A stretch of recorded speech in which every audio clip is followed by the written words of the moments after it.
नमस्कार, मैं हूं रवि रंजन। आप देख रहे हैं विमर्श न्यूज। इस समय आप जुड़ गए हैं विमर्श न्यूज के फेसबुक पेज से और इस समय आप हमें लाइव देख पा रहे हैं। तो अभी जुड़ जाइए इस लाइव चर्चा में और अपने कमेंट बॉक्स में अपना कमेंट लिख के इस बातचीत में आप शामिल हो सकते हैं। हर रोज किसी खास विषय पर हम लोग बातचीत करते ही हैं।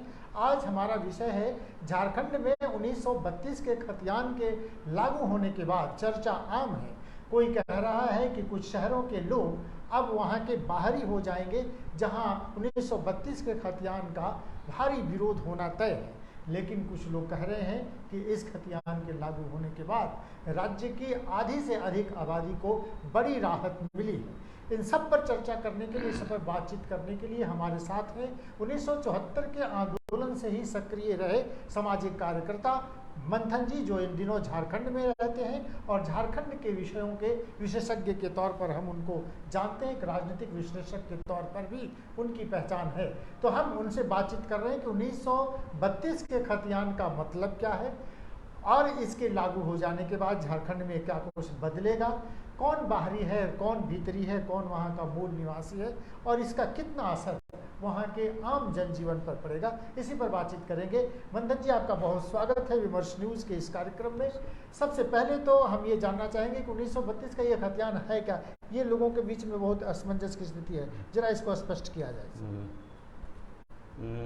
1932 के खतियान का एक सीधा संदर्भ है कि 1932 के पहले आसपास जो सर्वे हुआ था उसके आधार पर जो नक्शा बने थे, जो ज़मीनी कागज़ बने थे, जो खतियान बना था, वो 1932 का खतियान का सीधा संदर्भ और स्पष्ट संदर्भ ये है। और झारखंड में डोमिसाइल को तय करने के लिए 1932 का खतियान एक जरूरी या सबसे महत्वपूर्ण कागज़ होगा, ये माना गया।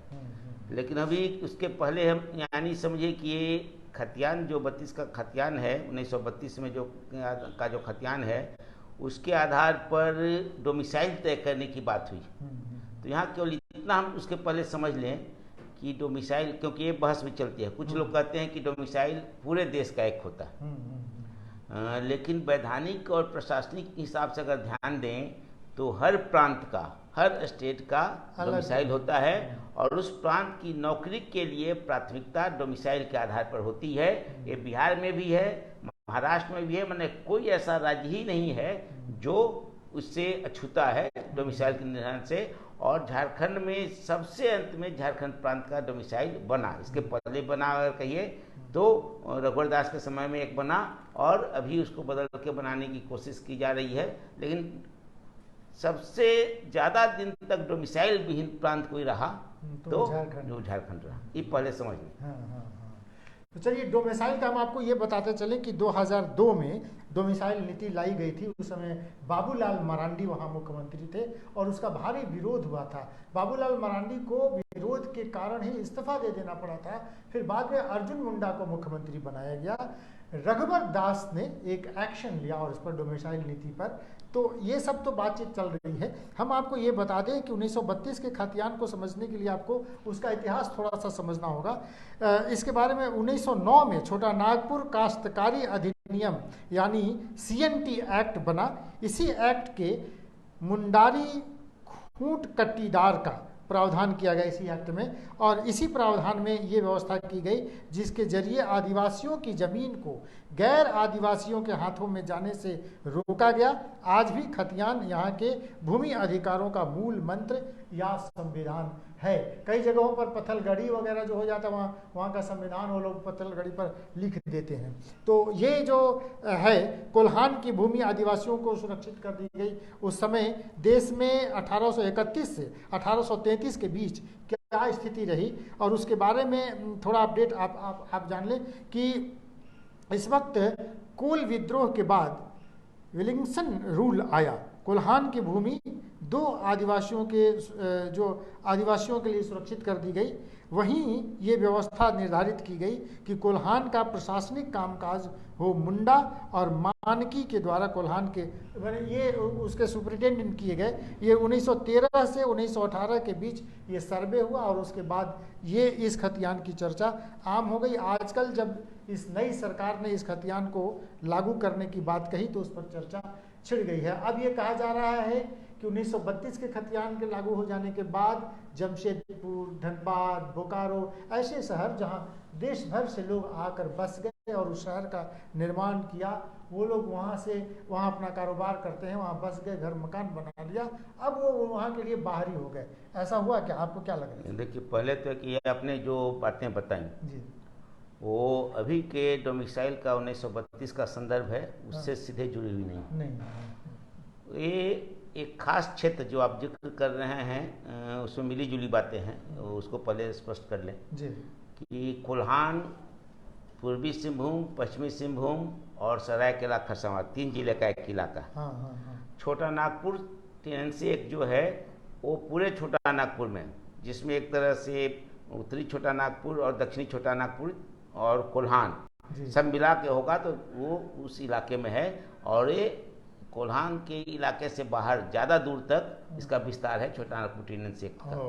और विल्किंसन रूल भी जो है वो मुख्य रूप से चाईबासा के इलाके में यानी कोल्हान के संदर्भ में है। लेकिन इसका 1932 के खतियान से सीधा कोई रिलेशन नहीं। मुंडारी, खुटकटी और जो है का जो जमीन का एक रिश्ता है, लेकिन वो जो संदर्भ है उसका 1932 के खतियान से नहीं, केवल सीधे खतियान से, आम खतियान से मतलब ये कहता है 1913 से 18 के बीच आम खतियान से भी उसका मतलब नहीं। उसका ये संदर्भ ये है कि मुंडा समाज के लोग जंगल को काट के जहाँ जगह बनाए और जिस गोत्र के लोग, जिस कुल के लोगों ने गोत्र वो जंगल बनाया वो वहाँ का मूल मालिक माना जाता है। और बाकी लोगों को अगर वो बसाते हैं तो मूल मालिक नहीं, उसके रैयत की तरह माने जाते हैं। लेकिन पूरा का पूरा इलाका खुटकटी के रूप में या कहा जाता है उरांव लोगों के बीच में इसी तरह का एक अलग संदर्भ है जो उरांव के लोग बनाए हैं। तो वो एक व्यवस्था है जिसको छोटा नागपुर पहले से चली आ रही है। अंग्रेजों ने इसको मान्यता दी थी, लेकिन उसको मान्यता मिली हुई है छोटा नागपुर टेनेंसी एक्ट के तब से ही। यानी आपने छोटा नागपुर टेनेंसी एक्ट का संदर्भ बताया। अब हम आते हैं 1932 के बारे में जो चर्चा है, जो संवेदना है, जो हलचल है, जो हंगामा है, उस पर आते हैं। पहले तो ये बात आई कि हर प्रांत का अपना डोमिसाइल होता है। दूसरी बात ये समझे कि यानी हर प्रांत को और हर प्रांत में कुछ नौकरियां, खासकर 3rd ग्रेड और 4th ग्रेड की नौकरियां स्थानीय स्तर पर, प्रांतीय स्तर पर प्राथमिकता दी जाती है। ये हर प्रांत का है, कोई प्रांत उससे छूता नहीं है। और थोड़ा मोड़ा छूता रहा भी तो भी वो झारखंड रहा। उसमें अब दूसरे पर आवे कि आपने जो जिक्र किया 2002 या 4 मैंने 2002 बाबूलाल मरांडी का जो संदर्भ का जिक्र किया तो वो कुछ नहीं था। पहले उसके बारे में समझ लें कि झारखंड जिस तरह से राज्य बंटने के बाद संसाधनों का बंटवारा होता है, उसी तरह से बिहार का जो राजपत्र है डोमिसाइल के बारे में हूबहू वही परिपत्र बिहार की जगह झारखंड लिख के वो जारी किया गया। यानी बिहार में जो पहले से जारी था वही झारखंड में लागू किया गया। तब भी हंगामा हुआ, लेकिन हंगामा केवल करने की बात नहीं है। जो वहाँ बिहार के मूल के लोग हैं और दूसरे मूल के लोग हैं उनको बहुत गुस्सा आया, उनको बहुत प्रदर्शन निकाले। लेकिन उसी तरह उसके पक्ष में झारखंडी जनता का पार्टी से बाहर माने वहाँ के जो सवर्ण है झारखंड के गांव-गांव में रहने वाले, उनका भी भारी समर्थन था। माने ये कहें तो बाकी जो माने झारखंड के लोग और बाहर जिनका अभी भी जुड़ाव बिहार से उस तरह से था, यानी ये केवल कहना कि उनका भारी विरोध हुआ इसका हटा लिया गया वो नहीं है। और हटाया गया उसका एक खास संदर्भ है कि कांग्रेस और भाजपा ये दोनों के नेतृत्व में कमेटी में झारखंडी लोग से ज़्यादा प्रभावशाली बाहर के लोग हैं। और उनका विरोध हुआ तो अगर भाजपा को अपना जनाधार बचाना था तो नहीं बचता। इस कारण से हुआ, न्याय की भावना के कारण से और हंगामा के कारण से खत्म नहीं हुआ, इसके कारण से हुआ। अब इस पर हम आते हैं इस 1932 के डोमिसाइल के संदर्भ में। तो पहला तो है कि ध्यान दें कि जब से माने झारखंड की परिस्थिति को अगर ध्यान दें तो अभी भी झारखंड के प्रशासन का हम कह रहे हैं कि 3rd ग्रेड और 4th ग्रेड की सरकारी नौकरियों का मकान है और शहर में वो संपत्ति उनके पास है, और वो शादी ब्याह से लेके वो दुर्गा पूजा में नहीं, होली में, फिर छठ में बिहार आते हैं। उसी तरह से जो आते हैं, यानी जो भाषा जो झारखंड की कोई भी भाषा, बगल की भाषा बोली जाती है, नगपुरिया भी जो मगही से मिलती जुलती है, वो नहीं जानते हैं। वैसे लोग यानी जो अभी भी उपनिवेश की तरह बाहर कमाने गए हैं, लेकिन जिनका घर अपना बिहार है, वैसे लोग जो हैं वो बंगाली लोग, केवल बिहारी नहीं, वहाँ बंगाल के लोग और बिहार के लोग और उड़ीसा के लोग, लेकिन सबसे ज़्यादा बिहार के लोग, उसके बाद बंगाल के लोग वहाँ के नौकरियों पर अभी भी 50% से ज़्यादा काबिज है अगर सर्वे किया जाए। यानी एक तरह से कहें तो वहाँ औपनिवेशिक रिश्ता अभी से भी वहाँ कायम है। यानी वहाँ के प्रशासन की नौकरियों में भी झारखंड की स्थिति उत्तराखंड और छत्तीसगढ़ से भी अलग है। उत्तराखंड में जो नौकरी कर रहे हैं वो उत्तराखंड के वहाँ के लोग हैं, छत्तीसगढ़ में नौकरी कर रहे हैं थोड़ा कम है, लेकिन तब भी मध्य प्रदेश से ज़्यादा वहाँ छत्तीसगढ़ के लोग हैं। लेकिन झारखंड में जो नौकरी कर रहे हैं वो वहाँ के लोग नहीं हैं। यानी उस हिसाब से अगर कहें तो वहाँ के लिए तो जिस तरह से नॉर्थ ईस्ट है, जिस तरह से विशेष है, उस तरह से विशेष प्रावधान के तहत वहाँ लगाने की जरूरत थी, और वहाँ बाकी जगह भी होना चाहिए था। और 1932 का संदर्भ यही है। उसका संदर्भ ये है कि एक तरह से कहें तो जमींदारी आए या बिहार बना, तो बिहार में भी जितनी नौकरियाँ बिहार का अभी जो झारखंड, बिहार के अंदर वो क्षेत्र जो अभी झारखंड में है, उनमें सारे जिलों में नौकरी में अभी के बिहार के लोग हैं। और ये आज़ादी के बाद से, आज़ादी के पहले तो बंगाल के लोग सारी जगह पर थे। और ध्यान दें कि हम लोग क्या कहते हैं कि पूरा पटना में बंगाली लोगों का कब्जा था पहले, फ्रेजर और डाकबंगला में बंगालियों का कब्जा था। आज़ादी के बाद वो धीरे धीरे टूटता गया और उसमें एक डोमिसाइल का हिस्सा था, डोमिसाइल के कानून का उसका एक हिस्सा था जो टूटा। यानी बंगाली लोगों, नहीं तो यहाँ सारे लोग अभी भी वही रहते, एक झारखंड में नहीं हुआ। इस कारण से मानते हैं कि जब से लगभग और 64, उसके बाद 64 और 78 का भी खतियान बना सर्वे के आधार पर, लेकिन उसमें भी घोटाला करके जो अमीन का हाल और सर्वे का हाल जानते हैं कि अमीन जिसके घर में टिकता है उसको उसके हिस्से ज़्यादा जमीन पड़ती है। अमीन यहाँ खाता है या जिसको पैसा मिलती है वो होता है, यानी एक हल्के सा लकीर कर इस कारण से अंतर किया जाता है ताकि उसको फेर बदल करने के लिए पैसा मिले। तो उसके माध्यम से वहाँ के ज़मीनों पर वो एक तरह से 64 में भारी गड़बड़ी हुई है, 78 में भारी गड़बड़ी हुई है। इस कारण से लोगों का मांग है कि 1932 के खतियान में जिसमें सबसे कम गड़बड़ी है वो होना चाहिए, और तब सबसे ज़्यादा लोगों को, वहाँ के जो मूल लोग हैं उनको हिस्सेदारी मिल पाएगी, ये उनका कहना है। लेकिन एक बात समझ लें कि 1932 के यानी उस भावना के हिसाब से 1932 के खतियान की मांग वहाँ के प्रशासन पर जो औपनिवेशिक कब्जा बिहार का मूल रूप से, और बाद में कहिए तो बंगाल और दूसरे लोगों का, उसके बाद बंगाल का है, उसको तोड़ने के लिए 1932 के खतियान का भावनात्मक रूप से सही है। लेकिन कुछ व्यवहारिक चीज़ें हैं जो वहाँ भी चल रही हैं। जैसे कोल्हान में मतलब पूर्वी सिंहभूम में समझिए कि 1932 का खतियान है। चाईबासा के इलाके में 1932 का कोई सर्वे नहीं हुआ था, इसका से वहाँ का खतियान नहीं। धनबाद के इलाके में, धनबाद और उसके आसपास के इलाके में 1932 का खतियान मिल जाएगा, लेकिन बाकी जगह नहीं मिलेगा। पूर्वी सिंहभूम हो या खास करके चाईबासा के इलाके में, कोल्हान के उस इलाके में 1932 का खतियान नहीं है। इस कारण से वहाँ के कुछ लोगों ने उसका विरोध भी किया है, लेकिन ये खतियान का विरोध नहीं किया है। उनका कहना है कि खतियान पर ही हो, लेकिन जो सबसे पुराना, लेकिन उस इलाके में जो हो, जिसके कागज उपलब्ध हो, उनके खतियान का हो, ये बात कही जा रही है। तो अब शायद ये बात होगी कि जो सबसे पुराना वहाँ का जो खतियान होगा, जिसके कागज उपलब्ध होंगे 1932 की जगह पर वो होगा। कुछ इलाकों में 1932 की जगह 1964, इस तरह के खतियानों की बात। झारखंड जब अलग हुआ तो बहुत सारे लोग जो नौकरियों में थे, जो स्वर्ण रेखा प्रोजेक्ट में काम कर रहे हैं या दूसरे जो बिहार के लोग थे, फिर बाद में उन्होंने ट्रांसफर लिया या अदला बदली हुई तो उन लोगों ने झारखंड कैडर ही ले लिया बिहार के लोगों ने, और वो वहाँ बस गए। तो उन लोगों को आप कैसे, उनको क्या अधिकार मिले? देखिए, उनको पहले उस समझ लें कि दो स्थिति इसकी, कि अधिकांश लोग जो झारखंड में बस गए, जो प्रशासन के लोग थे या कैडर, उन्होंने झारखंड का चुना। तो क्यों चुना,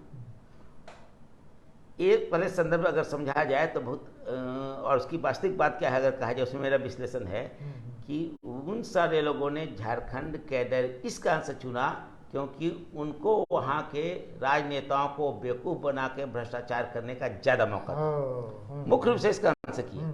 बिहार में कंपटीशन होता लूट में, वहाँ वो लूट में कंपटीशन नहीं था, एक संदर्भ है। दूसरा है कि जो लोग उस प्रशासन में वहाँ हैं उनसे अगर अभी कहा जाए कि शहर में बड़ी बिल्डिंग और ठेकेदारी के छोड़ के कहीं भी गांव में उन्होंने किसी गांव को अपना माना है, बिहार को अपना माने झारखंड को अपना माना है तो नहीं, उनका अभी भी ज़्यादा रिश्ता शहर में है, शहर में है या बिहार में है। उनकी रिटायर होने के बाद वो यहाँ आते हैं। संपत्ति जो बढ़ती है वो वहाँ मकान बनता है, कुछ वहाँ कमाने के लिए है या इसके लिए, यानी वो औपनिवेशिक रिश्ता वहाँ लूट का और औपनिवेशिक रिश्ता अभी भी वहाँ है। और अगर किसी भी ऑफिसर से आप बात करके थोड़ा सा किसी भी अच्छे सावधानी से और मानवीयता के हिसाब से बात करें तो हल्का सा बातचीत में 3-4-15 मिनट के बातचीत में पता चल जाएगा कि वो यहाँ को झारखंड को चारागाह मानते हैं और झारखंडी लोगों को बेवकूफ़ मानते हैं, उन पर हम राज करेंगे, ये मानसिकता से ग्रस्त है और उसको मुक्त करने के लिए चीज़ जरूरी थी। लेकिन अब दूसरा संदर्भ उसका है जो से बेचैन है लोग। मैंने इसके 1932 के खाद्यान्न से अधिकांश झारखंडी लोग खुश हैं और इस कारण से भाजपा का जो झारखंडी जनाधार है वो भी कमज़ोर होगा, उम्मीद है। जो शहर में रहने वाले लोग हैं और जिनका झारखंड का जो अभी गांव है, जिला है, वहाँ से जिनका रिलेशन नहीं है, वो लोग दुखी हैं।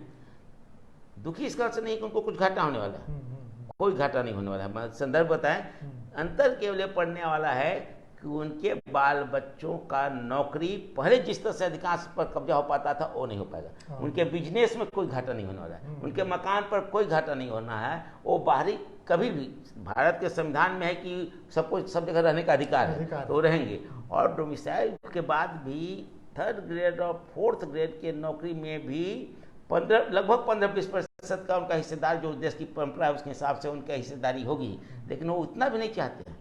1st ग्रेड 2nd ग्रेड में तो हमारा जो कब्जा है, 3rd ग्रेड और 4th ग्रेड में भी हमारा 15% केवल नहीं रहे, हम 15% से भी कम है, लेकिन 15% केवल नहीं रहे, ज़्यादा से ज़्यादा हो जाए, इस वर्चस्व की भावना पर चोट लग रही है। वो अपना चारागाह मानते, उपनिवेश मानते, उन पर चोट लग गई, इसका से बौखलाहट में है। और अगर सचमुच आपको जानना है तो हवा के हिसाब से बोले कि क्या घाट, जो बिजनेस वहाँ कर रहे हैं, जो वहाँ ठेकेदार हैं, जो वहाँ मजदूरी करता है बिहार का व्यक्ति, उसको क्या घाटा होने वाला है? तो कोई घाटा होने वाला नहीं है। यानी ये वर्चस्व टूट जाए, इसका मुख्य रूप से इस बहस का मामला है, क्योंकि उनको घाटा सीधे सीधे कोई घाटा नहीं। तो ये जो कह रहा है कि 1971 में जब कोयले का राष्ट्रीयकरण के पहले यहाँ खदानों का निजी मालिक हुआ करते थे, उन्होंने यूपी और बिहार से खदानों में काम करने के लिए बड़ी संख्या में लोगों को बुलाया और वो लोग वहाँ जाके बसते चले गए। फिर 1952 में सिंदरी उर्वरक कारखाना शुरू हुआ और फिर वहाँ भी कई जगहों से आके लोग बस गए। तो जमशेदपुर, सिंदरी, धनबाद, ये सब जो शहर हैं, ये ज़मीन उन लोगों को लीज पर दी गई थी। 1932 का खतियान लागू हुआ तो शहर की पूरी ज़मीन का स्वामित्व टाटा स्टील का हो जाएगा, जमशेदपुर में उनका हो जाएगा। और संथाल परगना में 1932 के खतियान को आधार नहीं माना जा सकेगा, क्योंकि यहाँ अंतिम सर्वे 1908 में हुआ था, जबकि राज्य के 60% क्षेत्रों में 1932 में कैडेस्ट्रल सर्वे हुआ था। तो इसका माने हुआ कि अगर पूरा का पूरा जमशेदपुर फिर टाटा का हो जाएगा ना। ये तो है कि कौन लिखा है ये पता नहीं, क्योंकि तो इसमें वास्तविकता का कोई हिस्सा नहीं है। पहले तो ये दो बात समझ लें कि सचमुच बाहर से, केवल बाहर से नहीं, जमशेदपुर जो बना, नमूना कुछ देख लेते हैं। जमशेदपुर जो बना, जो कारखाना लगा, उसके बाद वहाँ बंगाल से, बिहार से और आंध्र प्रदेश से, छत्तीसगढ़ से लोग आए। और एक समय ये था कि हाल तक मतलब कि समझिए कि 1965-70 तक जमशेदपुर की आबादी में, धनबाद की शहर की आबादी में बंगाल के लोग ज़्यादा थे। मैंने वो एक तरह से बंगाल का क्षेत्र था वो कहिए। जमशेदपुर में बंगाली के बाद आंध्र प्रदेश के लोग थे, मैंने बिहार के लोग नहीं के बराबर थे, वहाँ उस जिले के लोग थे, लेकिन बाहर से वो धीरे धीरे उनकी संख्या बढ़ती गई। और उसमें भी सिक्किम सिंह और दूसरे समय और टाटा के साथ जो तालमेल हुआ उसका एक हिस्सा है कि वहाँ बिहार के लोग बढ़े।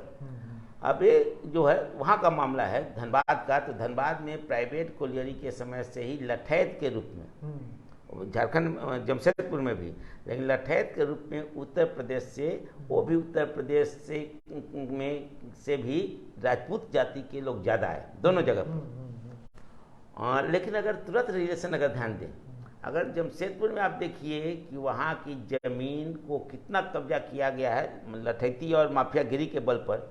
और धनबाद तो सब जानते हैं कि धनबाद में एक और राजपूत में भी एक औरंगाबाद का था केवल, और बाकी सब बलिया वगैरह के, और उनकी दादागिरी चलती थी, और अभी भी, अब थोड़ा कम हुआ है लेकिन अभी भी चलती है। यानी बलिया के राजपूतों का, दबंग राजपूतों का, और जो हमारी बलिया में हम ट्रेन पर जा रहे थे उस समय हुआ भी कि धनबाद तो अपना है, मतलब बलिया में वो व्यक्ति है वो बोले अपना है। सूरजदेव सिंह बहुत नाम, सूरजदेव सारे थे लोग, और सूरजदेव सिंह से भी बड़े माने जाते थे उस समय दूसरे लोग, क्योंकि गांव की जमींदारी में सूरजदेव सिंह थोड़ा सा गरीब थे। वो तो बोला सूरजदेव सिंह का क्या औकात है, वो व्यक्ति जो हमको बोला। तो यह है कि अब वो कहें कि उस इलाके में इनका ये था, तो और वहाँ ज़मीन का जो सबसे ज़्यादा लूट हुआ है जमशेदपुर में, और अब अभी कहिएगा तो अभी बोकारो में, सब जगह पर लूट में आप देखिएगा किसका हुआ है। तो वहाँ तो या तो बिहार के कुछ इस तरह से दबंग जातियों का के प्रतिनिधियों का, क्योंकि पूरा दबंग जाति का नहीं हुआ, या फिर जमशेदपुर वगैरह में सिख और दूसरे लोगों का हुआ जो जम के हुआ। लेकिन लीज का जो संदर्भ है, डोमिसाइल और लीज का कोई रिश्ता नहीं है। अच्छा, क्योंकि डोमिसाइल सर्वे में आपका नाम है कि नहीं है उससे जुड़ा हुआ है। लीज जो है जिसके हाथ में कागज है, सरकार के साथ वो लीज ले सकते हैं, और डोमिसाइल में जब तक अलग से कानून झारखंड सरकार नहीं बनाएगी तब तक लीज पर प्राथमिकता नहीं होगी, उसका कोई संदर्भ नहीं, तब तक उसका संदर्भ नहीं है, इसका से वो चली उनकी हो जाएगी, ये संदर्भ नहीं है। और टाटा में अभी भी लोग जो है, अभी भी लीज का जो संदर्भ है झारखंड सरकार के साथ, झारखंड सरकार के लीज पर टाटा है, और टाटा सब लीज पर जमीन देती है। सब लीज के लिए कुछ नियम कानून है, उस आधार पर अभी भी किसी को दी सकती है। यहाँ से वहाँ से कुछ उसके जमीन पर कुछ अंतर नहीं पड़ने वाला। अंतर के लिए पड़ेगा अगर मान लीजिए कभी अंतर पड़ेगा, तो जब जैसे अभी दिल्ली में अंतर पड़ता है कि अगर दिखा जाए कि आपका कागज खोजा जाने लगेगा, तो अभी एक भूमि स्वामित्व की योजना केंद्र के द्वारा चलाई जा रही कि सबको ड्रोन से सर्वे होगा।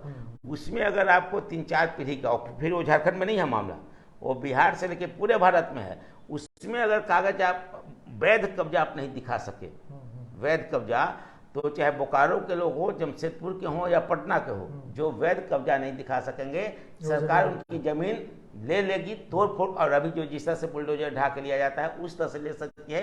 ये स्वामित्व योजना जो केंद्र सरकार की चल रही है उसके हिसाब से होगा, उसमें लीज का और डोमिसाइल का ऐसा कोई रिश्ता, सीधा रिश्ता नहीं। तो ये जो कहा जा रहा है कि जमशेदपुर की जमीन फिर टाटा की हो जाएगी, वो ना, जमशेदपुर की जो कारखाने की जमीन अभी है होगी है, और जो जमशेदपुर की जमीन टाटा की, अगर जहाँ घर बने हुए हैं वो टाटा की तब होगी जब झारखंड सरकार एक कह दे कि ये सारा जो लीज से जो वैध कब्जे के मामले में हैं उनको हम तोड़वा के उनको फिर टाटा को सौंप देंगे। ये फैसला करेगी तभी होगा, उसके पहले तक। तो और ये जो डर है वो खाली दिखाने के लिए है। ये डर तो जमशेदपुर में हम रहते हैं, जमशेदपुर में किसी को डर नहीं है। बाहरी वाला भी जो डर का संदर्भ का नहीं है, यही मामला है कि पहले जितना मौका मिलता था हमारा का। और दूसरा एक और संदर्भ है कि हर डोमिसाइल में एक बात होती है कि आप 2 जगह से डोमिसाइल का लाभ नहीं ले सकते। यानी अगर आप डोमिसाइल के लिए आप सरकारी नौकरी, प्रांत की सरकारी नौकरी, केंद्र की सरकारी नौकरी तो ओपन कर सकते हैं कहीं भी, लेकिन आप सरकारी नौकरी 2 कागज बनाए हुए हैं, और सरकारी नौकरी आप बिहार में भी लेने के हकदार हैं और झारखंड में भी लेने के हकदार हैं, ये नहीं होगा। आपको ये देखना पड़ेगा कि आप कहाँ चाहते हैं, और जहाँ आपका खतियान में नाम होगा या जहाँ की ग्राम सभा तय करेगी या जहाँ के कागज में आपका नाम होगा वहीं मिलेगा। 2 जगह, जिस तरह से 2 जगह वोटर ID होता है उसको खत्म किया जा रहा है, उसी तरह से 2 जगह का खतियान गैर कानूनी, 2 जगह का डोमिसाइल, खतियान में तो भाई जमीन के हिसाब से जगह हो सकता है, लेकिन 2 जगह का डोमिसाइल प्रांतीय नौकरी के लिए गैर कानूनी है। ये भूमिहीन फिर क्या करेंगे जिनके पास जमीन नहीं है? हाँ, तो उसके लिए जो है, तो ये संकट जो है वो डोमिसाइल का अगर संकट है तो ध्यान दीजिए कि वो संकट सब जगह के लिए, फिर ये संकट सब जगह के लिए। और वो भूमिहीन बिहार में भी हैं, महाराष्ट्र में भी हैं, बंगाल में भी हैं, सब जगह पर हैं। उनके लिए उसके अलावे लेकिन तब भी सब जगह खतियान एक मूल आधार है। सब जगह पर जमीन का कागज, खानदानी कागज एक मूल आधार है। उसके अलावा और तो कुछ कागज होते हैं जिनके आधार पर मान लीजिए आपका कोई कागज है, दूसरा की वंशावली है, तीसरा है कि वहाँ के कुछ लोग, वहाँ का मुखिया या विधायक लिख दे कि यहीं के हैं। इस तरह से कई चीज़ें चलती हैं प्रशासनिक नियमावली के तहत। तो उसी तरह की व्यवस्था वहाँ भी हो सकती है। और यहाँ के 1932 के खतियान का जो संदर्भ है उसके साथ साथ ये कहा गया है कि जो उसमें सीधे सीधे लिखा हुआ है, जो प्रपत्र है उसमें भी, कि जो भूमिहीन हैं उनके लिए ग्राम सभा के आधार पर अनुशंसा होगी और भाषा और संस्कृति और वंशावली के आधार पर वो बात होगी।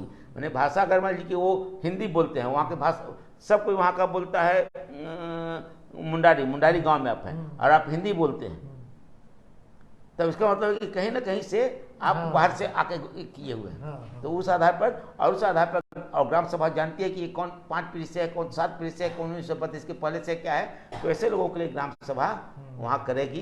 तो और जो गड़बड़ी होना, घोटाला होना है, तो वहाँ भाया ग्राम सभा होगा। वहाँ हो सकता है, लेकिन तब भी कहिए कि ज़्यादा फायदा मुख्य रूप से झारखंड के जो मूल लोग हैं, क्योंकि 1932 के खतियान में जिसका जिक्र है, 1932 के वो अगर ज़्यादा उम्मीद है कि अगर ज़मीन बेच के भूमिहीन नहीं हुआ है तो 1980 के खतियान में भी उसका नाम होगा ही। तो मंथन जी, आपको ये बता रहे थे कि 1932 का खतियान लागू हो जाने के बाद असल में है क्या, और झारखंड में अगर ये लागू हुआ तो किसको लाभ और किसको, इसके राजनीतिक फायदे और घाटे भी हैं और इसको राजनीतिक तरीके से भी देखा जा रहा है। कांग्रेस इसको अलग तरीके से, बीजेपी के लिए ये एक मुश्किल भरा दिन हो सकता है। आप क्या समझते हैं, इसमें किस पार्टी को लाभ होने जा रहा है? इसमें सीधे सीधे अगर लाभ हो सकता है तो समझिए कि जिनका जनाधार, जिनके कमेटी में झारखंड के गांवों के लोग ज़्यादा हैं, जिनकी कमेटी में झारखंड, उस पर जाति का मामला नहीं है, जिनके कमेटी में झारखंड आदिवासी ज़्यादा हैं या मूलवासी ज़्यादा है, नहीं, जिनकी कमेटी में ब्राह्मण भी हैं, राजपूत भी हैं, लेकिन वो अगर पलामू के हैं, वहाँ खानदानी वहाँ के हैं, तो जिनकी कमेटी में झारखंड के लोग ज़्यादा हैं, स्थानीय लोग, हाँ, जिनका मतदाता आधार सबसे बड़ा आधार जिनका मतदाता झारखंडी है, उनको फायदा होगा। तो इस हिसाब से इसका फायदा दो, और घाटा उनको होगा या बेचैन हो हैं जिनका कमेटी में ज़्यादा वहाँ के लोग नहीं ज़्यादा, क्योंकि वो और जो यानी एक तरह से कहें तो जो शहर केंद्रित पार्टी है उसको घाटा, और जो गांव के, क्योंकि शहर में खतियान का वैल्यू नहीं है जितना ये है, और जो गांव केंद्रित पार्टी है उसको फायदा, राजनीतिक संदर्भ में होगा। तो उस हिसाब से कहें तो सबसे ज़्यादा फायदा हो सकता है झामुमो को और आसू को। लेकिन आसू चूँकि एक तो से भाजपा के साथ अपना ज़्यादा और एंटी जेएमएम की भूमिका ज़्यादा रखती है, तो इसका होगा। उसमें एक संदर्भ के लिए बता दें कि अभी 1932 जो मनोरंजक तथ्य है कि 1932 के खतियान का आंदोलन जो लोग कर रहे थे वो झारखंड मुक्ति मोर्चा के सपोर्टर नहीं थे। आंदोलन जो हो रहा था 6 महीना से बहुत तेज आंदोलन हो रहा था, वो विरोधी थे नहीं कहेंगे, लेकिन कम से कम सपोर्टर नहीं थे। और 1932 के खतियान के आंदोलन का फायदा झारखंड मुक्ति मोर्चा की सरकार को गिराने के लिए भाजपा और आसू करना चाह रहे थे, क्योंकि उनको लगता था कि 1932 का खतियान लागू नहीं होगा, और ये 1932 सेंटिमेंट जनता का है कि 1932 का खतियान लागू हो तो विपक्ष घाटा में होगी। लेकिन जैसे ही 1932 का खतियान का बात सैद्धांतिक रूप से, अभी व्यवहारिक चीज़ बहुत बाकी है, लेकिन जैसे ही सैद्धांतिक रूप से ये बात मान ली, वैसे ही जो आंदोलन कर रहा था वो भाजपा की तरफ शिफ्ट कर गए और उनको दिक्कत हो गई। यानी जो आंदोलन को हवा दे रहे थे उन्हीं को घाटा हो गया मैंने अभी के हिसाब से। लेकिन घाटा फायदा तो केवल एक इशू पर चलता नहीं है, तो इसका से आगे बातें हो सकती हैं। तो बीजेपी के लिए मुश्किल जरूर हो सकती है। स्थानीयता को लेकर मैंने जो विवाद 2002 में तत्कालीन मुख्यमंत्री बाबूलाल मरांडी के समय शुरू हुआ था, जब उन्होंने 1932 के खतियान का आधार बनाने की कोशिश की थी, और उसके बाद अर्जुन मुंडा के मुख्यमंत्रित्व काल में सुदेश महतो की अध्यक्षता में 3 सदस्यीय कमेटी बनी, लेकिन इसकी रिपोर्ट का कुछ हो नहीं सका, उस समय भी ये लंबित रह गया। फिर 2014 में मुख्यमंत्री रघुबर दास ने पहली बार स्थानीय नीति को परिभाषित किया और 1985 से झारखंड में रहने वाले का उनको स्थानीय माना, अगर वे ज़मीन खरीदार वहाँ बस गए हों या उनका बच्चा या बच्चों ने पहली से मैट्रिक तक की पढ़ाई झारखंड में की हो या फिर राज्य के केंद्र सरकार के कर्मचारी हों, ये इन सब को वो स्थानीय मानते हैं। तो इस आधार पर जो जैसा कि आप कह रहे हैं कि इसमें झामुमो को सबसे ज़्यादा फ़ायदा होने जा रहा है, आजसू को हो सकता है लेकिन वो बीजेपी के साथ है। ये स्थानीयता को इस तरह से परिभाषित किया जाए 1985 से झारखंड में रहने वालों को अगर स्थानीय माना जाए, तो आप किस तरह से देख रहे हैं ये? देखिए, पहले दूसरा है कि एक और दो संदर्भ है कि आप जो बताया उसमें कि रघुवर सरकार के पहले भी झारखंड मुक्ति मोर्चा के नेतृत्व में सरकार थी, तब डोमिसाइल का एक प्रस्ताव आया था वो कमेटी के द्वारा तय होकर आया था। उसमें दो उसकी खास बातें थी कि वो कम विवाद वाला था, लेकिन उसकी खास बातें थी कि झारखंड में दो तरह के लोग हैं, एक मूल झारखंडी हैं, दूसरा झारखंडवासी है। मैंने वो जिनका गांव झारखंड के इलाके में नहीं पड़ता है, जो झारखंड की संस्कृति के नहीं है लेकिन बहुत पहले से बस गए, तो दो कैटेगरी में बांटा गया था। और वो झारखंडी और झारखंडवासी का दो कैटेगरी माना गया था, यानी झारखंडवासी के स्थानीयता को भी कुछ महत्व देने की बात थी। वो झारखंड मुक्ति मोर्चा की सरकार नहीं किया था, लेकिन उस समय कांग्रेस के कुछ लोगों ने जो उस कमेटी में थे, राजेंद्र सिंह थे, कहा जाता है कि राजेंद्र सिंह के विरोध की वजह से, जो बेरमो के उस समय के विधायक थे, उनके विरोध की वजह से पास नहीं हुआ। यानी वो इतना भी नहीं चाहते थे, वो चाहते थे कि एकदम नहीं के बराबर डोमिसाइल बने ताकि हमारा जो लोग हैं वो करते रहे, जबकि खुद बहुत दिन से हैं। दूसरा है कि 1985 का संदर्भ है कि 1985 के संदर्भ सामान्य रूप से 1985 का जो संदर्भ है कि 1985 से डोमिसाइल तय करें, वो अन्य राज्यों के लिए उसमें बहुत दिक्कत की बात नहीं है। जहाँ बाहर के लोग कम जाते हैं या जहाँ के प्रशासन पर, नौकरी पर बाहर के लोगों का प्रभुत्व नहीं है, वहाँ के लिए 15-20 साल का मामला ठीक है के हिसाब से हो सकता है। जैसे बंगाल, आप कहिए कि महाराष्ट्र में अगर कोई जाते हैं या बिहार में बाहर से लोग आते ही नहीं है, बिहार में बाहर से उस नहीं आते, बम्बई में जाते हैं तो बम्बई और महाराष्ट्र का वहाँ का देख रहे हैं कि वहाँ नौकरी में नहीं भी आना हो तब भी कितना हंगामा होता है। माने बाहर का प्रभाव बहुत ज़्यादा बढ़ जाता है, तब उसका एक तनाव होता है। तो इस कारण से स्थानीयता के साथ संतुलन में बाहर और भीतर का संतुलन एक होना चाहिए। अंग्रेज अगर कहिए कोई दिक्कत नहीं था, तो कहीं पूरा का पूरा 10% लोग जो बाहर के हैं वो अगर पूरा कब्जा में सब पुलिस से लेकर सारा कुछ आ जाए तो बेचैनी होने लगेगी। वो आपकी भाषा में बात नहीं करें, आपको बोलेंगे कि तुमको भोजपुरी में बात करना पड़ेगा, वो बोलेंगे कि तुमको बंगाली में बात करना पड़ेगा, तो उसकी बेचैनी ज़्यादा हो जाएगी। तो उसका जो संदर्भ है तो वह है कि ये सामान्य लोगों की जगह के लिए 1985 की बात 15 साल 20 साल ठीक था। झारखंड जैसे के लिए ठीक नहीं था, क्योंकि झारखंड में अब जो संदर्भ होता है कि वहाँ ज़्यादा अभी भी नौकरी में दूसरे लोग हैं, दूसरे लोग ही हैं वहाँ। इस वजह से वहाँ का, हम तो यहाँ तक करें कि वहाँ का ब्राह्मण भी बिहार और बंगाल के ब्राह्मण से कम है। वहाँ के माने वहाँ का सवर्ण भी जो है यहाँ के से कम है। तो वो जो स्थिति है उसके बदलने के लिए 1975 का संदर्भ, वहाँ विशेष परिस्थिति इसका संदर्भ ठीक नहीं है। लेकिन उस डोमिसाइल के बारे में बता दें कि थोड़ा सा क्या है, और हो सकता है कि बिहार में क्या है हमको पता नहीं, लेकिन उसको थोड़ा समझिए। पहले तो आप एक गलत जानकारी मैंने जो कानूनी हिसाब से है वो आई, जिसका 1985 के पहले संपत्ति हो, अस्थायी संपत्ति हो, 1985 के पहले, ध्यान दीजिए 1985 के, उसमें भी क्या स्थिति थी, 1985 के पहले से हो और कोई स्थायी संपत्ति नहीं हो तो वहाँ का डोमिसाइल 1985 के पहले से होंगे तो नहीं माने जाएंगे। यानी बाहर के धनी लोग जाके जमीन जो खरीद लिए हैं वो वहाँ का डोमिसाइल होंगे, उसका क्या ये मामला था। दूसरा शर्त क्या था कि जो वहाँ से मैट्रिक पास किया हो, ये नहीं लिखा हुआ था कि पहला से मैट्रिक, वो बाद में प्रशासन का लोग कोशिश किया है, नीति में बात नहीं था कि प्रशासन में एक से क्या कहता है कि एक से मैट्रिक, एक पहला क्लास से मैट्रिक की बात होती, जो 1 साल पहले वहाँ एडमिशन ले लिया हो या जिसके मामा चाचा वहाँ हो और 6 महीना पहले वहाँ का एडमिशन लिया हो, मैट्रिक केवल वहाँ से पास किया हो, 6 महीना पहले भी पास किया हो, बाहर से आया हो, जिसका मामा जो मामा के यहाँ जाकर किया हो वो भी वहाँ का डोमिसाइल, उस शर्त के हिसाब से। मैंने इसमें क्या क्या था, सरकारी ऑफिसर केंद्र का या प्रांत का या फिर वो प्रतिनियुक्ति पर शायद स्थायी हो न स्थायी हो, वो भी जिसमें जज हो, बीडीओ हो, सीईओ हो, आईएएस हो, वो एक दिन पहले भी कोई नोटिस निकलता है परीक्षा का, उसके एक दिन पहले भी अगर झारखंड में आ गया हो तो वहाँ का डोमिसाइल। तो इस तरह का उसमें इस तरह की बात है। एक केवल पॉजिटिव बात उस एक थी कि आपको शपथ पत्र देना पड़ेगा कि आप 2 जगह का डोमिसाइल नहीं हो सकते, और अगर शपथ पत्र गलत हुआ तो आप पर कार्रवाई की जाएगी, यानी आपकी नौकरी जा सकती है बात है। तो 1985 का प्रारूप वहाँ के लिए फायदेमंद नहीं था। बिना डोमिसाइल होने के मुकाबले 1985 तो ठीक है, क्योंकि 1985 का भी नहीं होगा तो 2000 के बाद वाला भी उसमें कब्जा कर सकते हैं।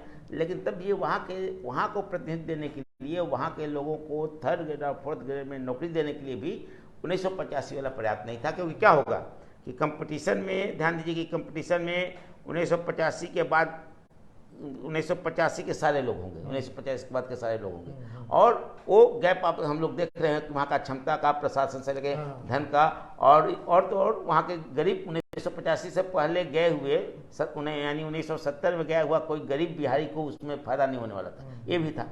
तो इस हिसाब से वो ऐसे भी कम था, और कम से कम झारखंड के मूल का जो था तो उनकी जो मिनिमम चाहत है, क्योंकि अधिकतम चाहते होनी चाहिए कि 1st ग्रेड और 2nd ग्रेड में भी हम रहें, लेकिन 3rd ग्रेड 4th ग्रेड की भी जो आकांक्षा है वहाँ तक नहीं होता। इस कारण से 1985 वाला नहीं था, इसी कारण से उसका विरोध भी था।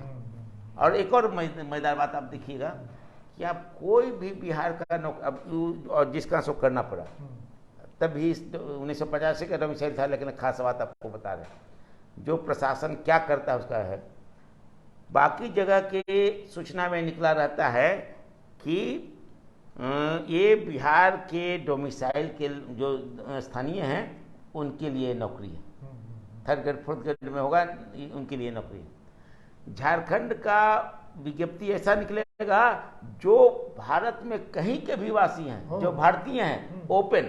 अच्छा, सब वहाँ ऐसा भी निकलता है। और हमेशा ये तो हुआ है कि बिहार और महाराष्ट्र के लोग शिक्षा, और बंगाल के लोग, बंगाल बगल में है और तेज है इस कारण से, और आरएसएस और भाजपा के कब्जे की वजह से उत्तर प्रदेश और महाराष्ट्र के लोग, ये लोग वहाँ की नौकरियों में बिहार से भी ज़्यादा माने बाहर के हिसाब से घुसपैठ कर रहे हैं। वहाँ जो बिहार के लोग पहले से तो अपना जितना हो गया, लेकिन अगर स्टेट से आना है तो सबसे ज़्यादा बहाली होती है उत्तर प्रदेश और महाराष्ट्र के लोगों की होती थी। ये बार बार अखबारों में वहाँ आता है, तो ये संदर्भ है। यानी वहाँ खोल दे रहे हैं, कोई डिपार्टमेंट खोल दे रहा है पूरा का पूरा, क्योंकि इस तरह से डोमिसाइल का कड़ा ही नहीं है। तो चलिए, झारखंड में डोमिसाइल को लागू करने, और ये जो इसकी तो अभी सैद्धांतिक तौर पर, व्यवहारिक उसकी अभी उसको लागू होना बाकी है ठीक तरीके से। इसके आगे भी हमारी बातचीत जारी रहेगी। मंथन जी ने बहुत विस्तार से आपको बताया कि 1932 के खतियान का मायने क्या हुआ, इसके लागू होने से क्या बदलाव आएगा, राजनीतिक रूप से इसका कितना असर पड़ेगा, ये सब इस बातचीत में आपने सुना। आगे इस संदर्भ में जैसे ही कोई नया अपडेट होगा हम जरूर आप तक ये बात पहुंचाएंगे। विमर्श न्यूज के यूट्यूब चैनल को आप देखते रहिए। आपसे आग्रह है कि आप जाइए www.vimarsnewslive.com पे हमारे चैनल को सर्च कीजिए, उसे सब्सक्राइब कीजिए और उसके बगल में जो बेल आइकन है उसको दबाइए ताकि आपको समय समय पर नोटिफिकेशन मिलता रहे। तो देखते रहिए विमर्श न्यूज। नमस्कार।